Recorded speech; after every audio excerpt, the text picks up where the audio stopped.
ভুয়ো ভোটার ইস্যুতে এবার নির্বাচন কমিশনে তৃণমূল কংগ্রেস নির্বাচন কমিশনে গিয়ে তৃণমূল সাংসদদের বৈঠক। বিজেন্দ্র সিংহ রয়েছেন আমাদের সঙ্গে। বিজেন্দ্র, একেবারে তৃণমূল কংগ্রেসের সাংসদরা সকালবেলায় হাতে প্ল্যাকার্ড নিয়ে তারা বেরিয়ে পড়েছেন নির্বাচন কমিশনে। আজ তারা বৈঠক করছেন। দেখো, আজকে সকাল 10টায় তাদের অ্যাপয়েন্টমেন্ট ছিল ইলেকশন কমিশনের সঙ্গে এবং তারা সেখানে যান। তাদের যে এপিক নিয়ে যে আপত্তি ছিল সেটা আজকে ইলেকশন কমিশনকে জানিয়েছে টিএমসি সাংসদরা।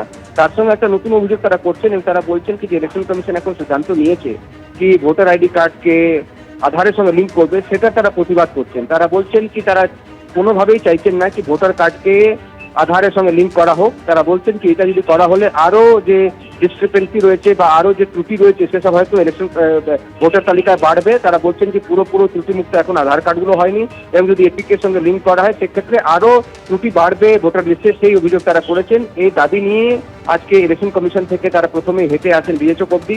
সেখানে সাংবাদিক বৈঠক করা হয় টিএমসি তরফ থেকে, যেখানে সৌগত রায় জানান কি তাদের প্রতিবাদ কি রয়েছে, তারা কেন চাইছেন না কি ইলেকশন কমিশন এই ভোটার আইডি কার্ডকে আধারের সঙ্গে লিঙ্ক করার জন্য এগোক, সেটা তারা প্রতিবাদ করছেন। এবং তারপর সংসদ ভবনে এসে মকদ্দরের সামনে কিছুক্ষণ তারা এপিক কার্ডের ভুয়ো এপিক কার্ডের যে রেপ্লিকা তারা নিয়েছিলেন পোস্টারগুলো সেটা হাতে নিয়ে কিছুক্ষণ বিক্ষোভ দেখান এবং এই মুহূর্তে তারা লোকসভা এবং রাজ্যসভায় রয়েছেন। ধন্যবাদ।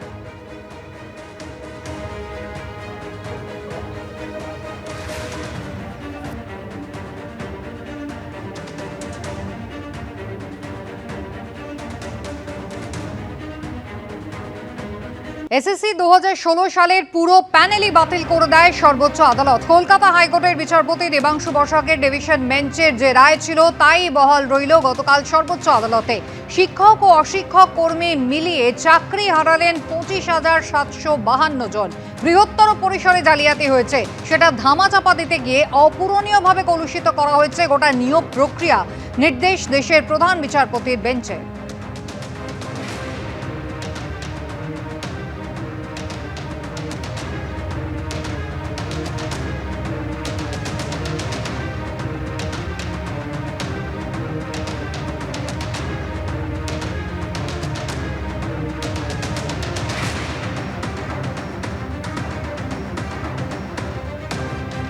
স্ক্যান করা ওএমআর শিটের মিরর কপি সংরক্ষণ করেনি স্কুল সার্ভিস কমিশন। এসএসসির কম্পিউটার সফটওয়্যারে থাকা নম্বর এবং নয়ডার পঙ্কজ বনসলের অফিসের হার্ড ডিস্কে পাওয়া তথ্যের মধ্যে অসঙ্গতি রয়েছে, এমনটাই উল্লেখ করা হয়েছে সুপ্রিম কোর্টের রায়ের কপিতে। যদিও মুখ্যমন্ত্রী দাবি করেছেন এসএসসি একটা স্বশাসিত সংস্থা, সরকার এখানে কোনো হস্তক্ষেপ করে না। পাল্টা বিরোধীদের দাবি ব্যাপক হারে দুর্নীতি করে ফেঁসে গিয়ে এখন এসএসসির ঘাড়ে দায় ঠেলতে চাইছে সরকার।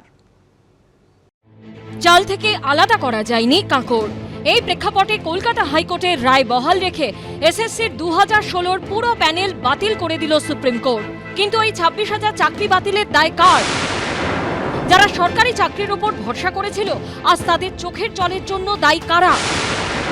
স্কুল সার্ভিস কমিশন কি দায় এড়াতে পারে? রাজ্য সরকার কি দায়িত্ব এড়াতে পারে?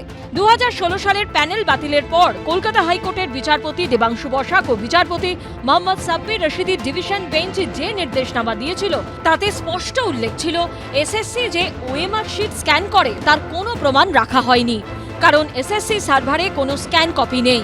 তদন্ত চলাকালীন কোনো স্ক্যান বা মিরর কপি পায়নি সিবিআই।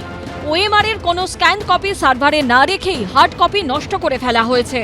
তাৎপর্যপূর্ণভাবে 2016 সালেই ওএমআর শিট 1 বছরের মধ্যে নষ্ট করে দেওয়ার সিদ্ধান্ত নেয় এসএসসি। প্রথম কথা যে তারা অরিজিনাল ওএমআর শিট রাখেনি, ইভেন ওএমআর শিটের যে স্ক্যান কপি তাদের কাছে ছিল, তারা একটি এভিডেভিটে বলেছিল সেটাও রাখেনি, শুধু সেটাও ধ্বংস করেছে। এবং এই যে tainted after expiry of the panel, যারা নন লিস্টেড ক্যান্ডিডেট ওএমআর শিটের একটিও কালির আচরণ নেই, তারা চাকরি পেয়েছেন, তাদের বেতন ফেরত দিতে হবে, সেটাই স্বাভাবিক। সুপ্রিম কোর্টের বৃহস্পতিবারের রায়ের কপিতেও উল্লেখ করা হয়েছে স্ক্যান করা ওএমআর শিটের মিরর কপি সংরক্ষণ করেনি এসএসসি। এসএসসির কম্পিউটার সফটওয়্যারে থাকা নম্বর এবং নয়ডায় পঙ্কজ বনসালের অফিস থেকে উদ্ধার করা 3টি হার্ড ডিস্কে পাওয়া তথ্যের মধ্যে উল্লেখযোগ্য অসঙ্গতি রয়েছে। এছাড়া এসএসসি যে প্রার্থীদের ইন্টারভিউতে দেখেছিল বা প্যানেল বা ওয়েটিং লিস্টে নামের তালিকা আপলোডের সময়ও প্রার্থীদের নম্বর আপলোড করেনি। এসব কি দুর্নীতির উদ্দেশ্যেই করা হয়েছিল? 5,000 হোক আর 7,000 হোক, তারা নিশ্চয়ই চুরি দুর্নীতির টাকার বিনিময়ে চাকরি পেয়েছে, তাদের চাকরি তো যাবেই। কিন্তু সরকার তাদের চাকরিকে রক্ষা করতে গেছে এবং তাদের স্বার্থ রক্ষা করতে গিয়ে যোগ্যদের স্বার্থকে বিসর্জন দিয়েছে, পরিবারগুলোকে ধ্বংস করার ব্যবস্থা করেছে, এ দায় সরকারের। সুপ্রিম কোর্টের এই রায়ের পরে এসএসসির সঙ্গে দূরত্ব তৈরির চেষ্টা করেছেন মুখ্যমন্ত্রী, যদিও বিরোধীরা তা মানতে নারাজ। আর মনে রাখবেন, school service commission is autonomous body, we never interfere আর উই ডোন্ট ইন্টারফেয়ার। অধিকাংশ চাকরি প্রার্থী বলেছে রাজ্য সরকার এবং মুখ্যমন্ত্রী দায়ী। এখন হাজার হাজার শিক্ষক শিক্ষিকার চাকরি যাবার দায় কি আদৌ কেউ নেবে? সৌভিক মজুমদার, সুমন ঘরাই ও বিটন চক্রবর্তীর রিপোর্ট, এবিপি আনন্দ।